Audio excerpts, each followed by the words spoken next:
Hey everybody, Mr. Toffee of Kakuchopurei here. The first half of 2021 is done and over with. So, I figured we ask each and every one of our gaming editorial and content creating pals all across Malaysia, Singapore, and Southeast Asia about what their favorite games and moments of 2021 are so far. Think of this more as well as a sanity check of sorts, with the weirdness that's been happening from last year to this year. Here with me is Burhan, who is currently working at ESL. He also used to work for us at Kakuchopurei. He's known for his hot take on Kojima Productions' Death Stranding, as well as his thoughts about the best RPG of 2019, which was, of course, Disco Elysium. How are you doing, Burhan? Hell yeah. I'm good. Thank you so much for having me, Mr. Toffee. Thank you so much. It feels good to be back. Feels good to be back with the old gang. Thanks for doing this. So, now it's been 6 months since 2021 hit. How do you feel so far? Has the year been kind to you, or has it been bad, or in the middle? For me, as long as 1 year has at least one good game that I like, that's a good year for me. Like, it doesn't have to be like every month has to be a blockbuster for me. As long as there's one game that I can love to death, it's a good gaming year. All right, that's all I need. So has that actually happened to you for the past 6 months? Any game that actually caught your heart? Like either it came obviously it came out this year. Hell yes. This year has been more than enough for me. Especially because I started this year with a very good game. Nioh 2 came out in February, if I'm not mistaken. I think it was February. Yeah, I got it for PC. Yeah, so I'm a bit late on that because I got it for PC, and I actually played it a bit on the PS4 when it came out last year. But I never finished that version because as much as I liked it, I felt like it could have been smoother. I wanted that 60 FPS smoothness, and I couldn't get my hands on a PS5, so I had to play on a PS4.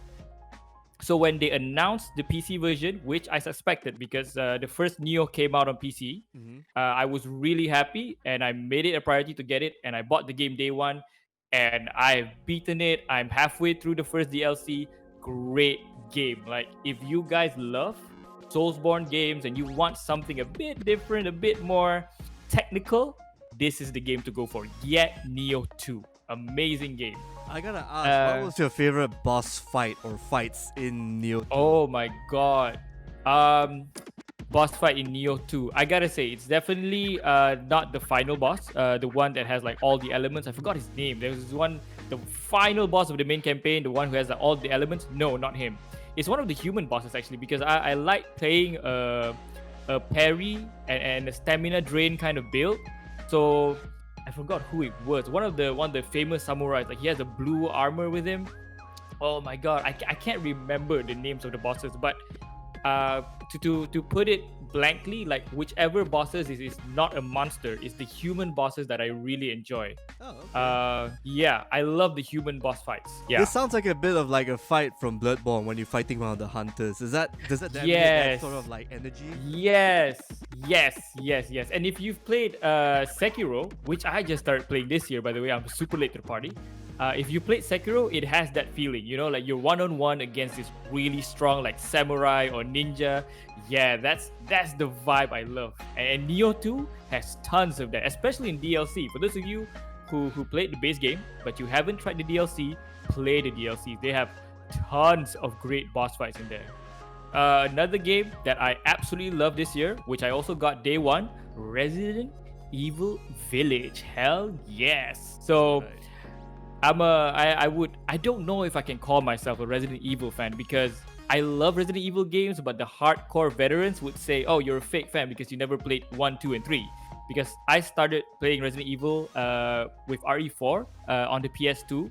And then as I grew up, I played 5. I like 5, despite the common consensus that it was a bit too action oriented. But maybe because I was playing it when I was in school, I still digged it. I still dug it. That's the right term. I played a bit of 6.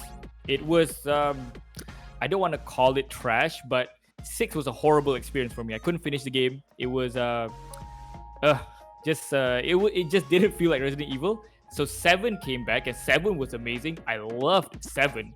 Like, I would say before Village came out, 7 was my favorite because the whole first-person perspective twist on the Resident Evil formula, I loved it. So when Village came out, hell yeah, my jam. I love Village. It's definitely not the best RE game in my opinion. Like, I still think 7 is the scariest and the best RE game right now. But Village is really strong. If you loved RE4, it takes the best of both worlds from RE4 and RE7 and makes it into one game. So it's still a really, really good game. So yeah, RE Village. Probably my second favorite game for this year behind Neo 2. I definitely will not argue with you right there. I actually enjoyed Resident Evil's Village on my side. Crazy story, but I have to tell you that I can tell you that. And the action stuff. Yeah. Anything? Okay, now let's get to the future. Like, any games you want to look forward to in the next 6 months, from July all the way to December of 2021? Any games that were announced during E3 or even prior to that, where you just want to just get your hands on day one? Do the games that come out in 2022 count?